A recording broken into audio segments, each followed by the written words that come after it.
The gentleman from California, Mr. McCarthy. Distinguished minority leader is recognized for 1 minute. I thank the gentleman for yielding, and I thank the majority leader for his comments. It reminds me back to the days when I was majority leader and he was minority whip, and we used to be able to have colloquies. I yearn for those days again. But let me respond to much what you have said.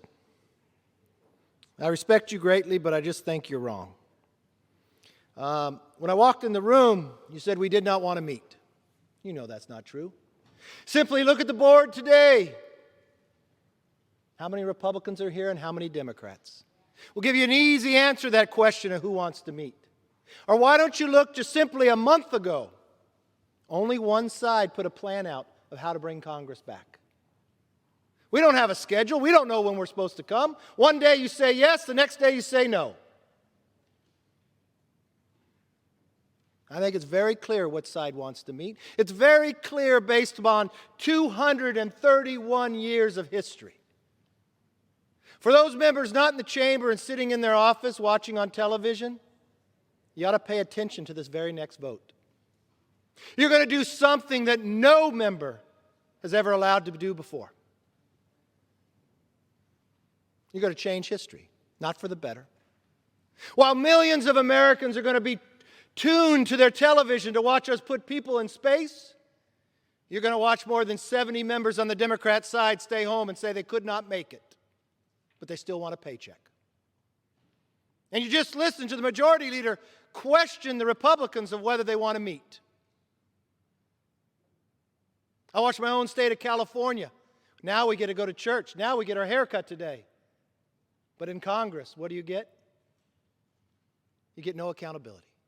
You see, the one thing the majority leader said is true, that people vote for us. Yes, they do. They vote for us expecting us to vote for them.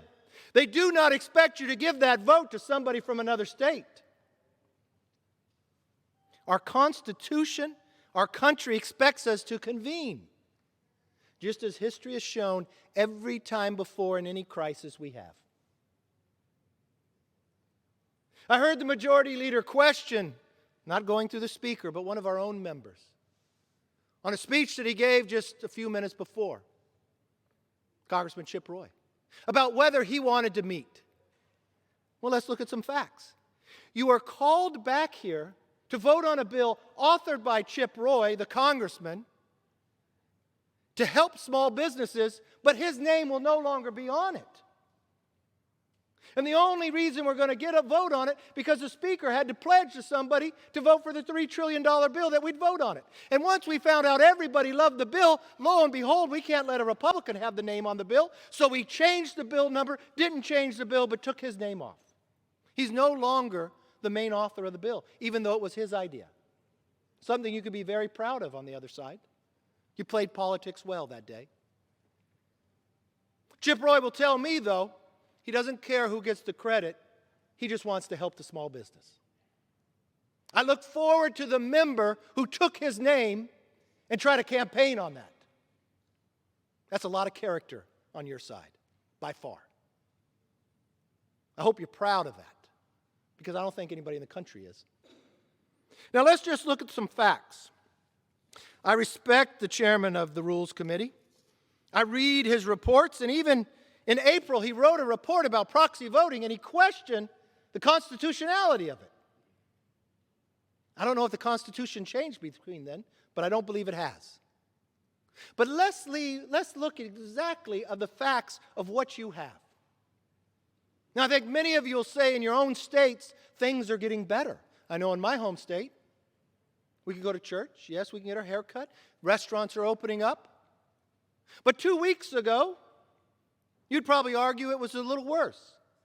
At that time, only 12 Democrats couldn't make it here to vote for their $3 trillion bill. Now there are more than 70 that are supposedly signing something to say they physically can't make it here now. I wonder if any of them are having a fundraiser today. Let's go through the facts. The Constitution requires in-person assembly. If you hang your hat on the House can make their own rules, then why don't you make a rule that Republicans can't vote? Why don't you make a rule that women can't vote? You can make the rules, but you can't make unconstitutional rules. The Constitution deals with this and tells us we should assemble. Yes, that's why August 14th, after this building burned in 1812, the War of 1812 and 1814, they still convened. It wasn't here, but it was in a hotel. But you think, oh, modern history allows us to do this. Well, you know what your modern history allows people to do?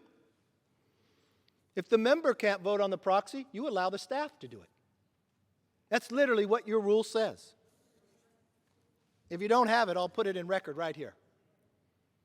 It states, I'll underline it and I'll provide it to you. If you want to read it out loud, you're more than welcome. If a member cannot provide electronically, a staff is allowed to put the vote across. That's what you wrote, that's what you passed. Even one proxy vote dilutes the voting power of every member. We have an unbelievable country that people lend their power and voice to members of Congress, be you a congresswoman or congressman, and hold you accountable every 2 years. You're going to have people on this floor voting for more than 5 members from 5 different states. In California alone, your largest delegation, more than half of the Democrats stayed home. I'll guarantee you they all cashed their check this month. That means 19 million people in California will not have their voice heard. Maybe somebody from Connecticut will vote for him. More than 70 members will vote by proxy. That's 49 million Americans who did not count because you gave it to somebody else. But you should be proud of that. Proxy votes have never been allowed to count towards quorum. But what are you going to do on this rule? There will be more bodies voting no than voting yes, but you're going to win because you got a vote in the pocket. The Democrat plan permits a staffer to vote by proxy on behalf of a member who is unavailable. That is totally true. It's in the rules right here, and I'll provide it to you. A member, let me read it to you since you have a hard time reading. If a member is unavailable to email or send a text message, a staff member may transmit the instructions at the direction of the member. Is that a staff member? Does that say anywhere in there that only a member can vote? I have not yielded my time, but I read your words. A member can vote by proxy while attending a political fundraiser under this plan. A member could be at a fundraiser watching on television and said, well, let me pause for one moment. I didn't want to go back to D.C. even though you asked me to, but I need to put my vote in. It's okay, I'll give somebody from another state to do it. The McGovern regulations state that members can only vote using proxy voting if they are physically unable to make it to the Capitol. I don't know what happened in the last 2 weeks when only 12 could not make it, but now more than 70. I'm concerned for them. Must be something very serious. All members had nearly 2 weeks' notice ahead for this vote. 2 weeks you had to plan. For 231 years, members found a way to get to D.C. If this rule or bill passes, it'll only be because of proxy votes will make up the difference. So if my friend over there thinks someone is going to vote differently, yeah, they are. Even on the Senate side, they've told you, whatever you pass in here under these rules are not constitutional. If you can make this type of rule, you can make anything. People with glasses can't vote. Unheard of. Yes, we raised a lawsuit. Yes, we believe in a previous question that people should vote no on this. It's a violation of the Constitution. It's a dereliction of a duty of elected officials. It will silence the voice of people, the same constituents that you took the oath to represent. I think of all the things this country had challenges with. Never did this body not find it was essential to meet. Never did they question to change the rule to empower one over another. But they have done just that. They have done just that. If you are a member of Congress, if you are home sitting there because you cannot make it, and you think you're going to send your message to your staffer to send it in, you might want to change, because maybe McGovern will change the rules now.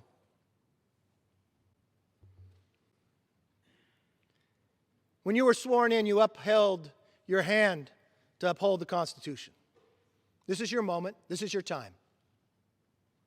Read Article 1, Section 4, Section 5, and Section 6.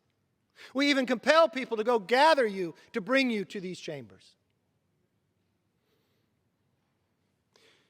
What's interesting to me is that the other side is willing to endanger our Constitution just to empower more power to the majority itself. It'll be interesting to see those who go back to their constituents and say, I will represent you because I can just phone it in. I deserve to be reelected because I passed this off to another member to vote for you. It's interesting to find that maybe when you raised your hand, maybe when you thought the Constitution changed, it hasn't. So yes, just as the majority leader said, he wants you to look into your heart to how you're going to vote. Do that. I hope we all come back to this floor and we all look up. I'm not sure how the vote will go. Will you have a little P by the name that says a proxy? Will we be able to tell by a proxy that somebody from another state voted for you so the rest of the country can see? How will you tell the country today that's opening up more, that's sending astronauts to the space, that you want to close Congress further and you want to deny their voice one last time? This is not about opening a campus. This is about restoring the voice to the American public that we have done for 231 years. And for you to ever question who wants to meet, let the public just see the scoreboard at the end of the day. I think it's easy to answer that question, not by voice, but simply by your feet. Who's willing to show and who's willing to work for them? I yield back.